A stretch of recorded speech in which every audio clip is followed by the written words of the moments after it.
Por le të fillojmë pjesën e parë të përplasjes mes Shteteve të Bashkuara dhe Venezuelës, e cila nuk nisi brenda natës.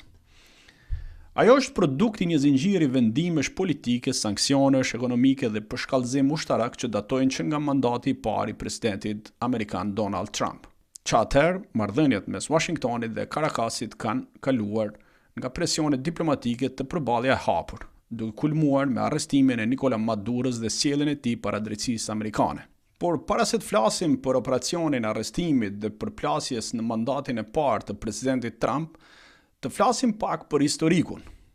Kompanitë e mëdha të naftës amerikane kanë hyrë në Venezuelë masivisht gjatë viteve 90, pas hapjes së sektorit energjetik në shtetin venezuelan.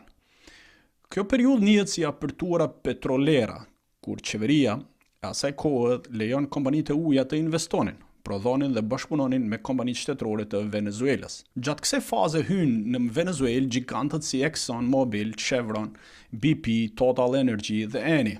Venezuela u bën një nga destinacionet më tërheqëse të botës për shkak të rezerva kolosale të naftës, veçanërisht në brezin e Orinokos. Situata ndryshoi rrëndësisht pas ardhes në pushtet të Hugo Chávezit në vitin 1999. Nga viti 2006 e në vijim, Chávez nisi shtetëzimin e industrisë së naftës duke detyruar kompanitë e uja të pranonin kushtet e reja.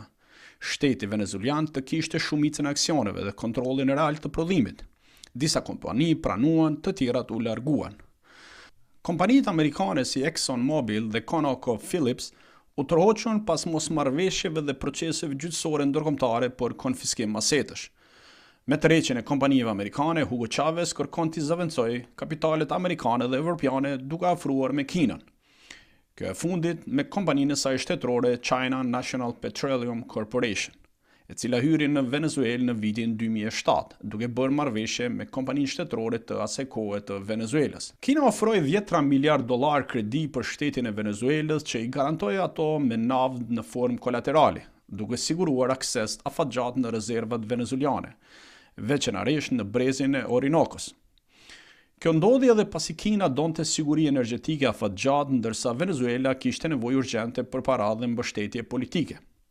Në vitin 2013, pas vdekjes së Hugo Chávezit, në krye të Venezuelës erdhi Nicolas Maduro, i cili përveç se nuk pranoi të bashkëpunojë me kompanitë amerikane, në 2014 ofroi kompaninë shtetërore ruse Rosneft.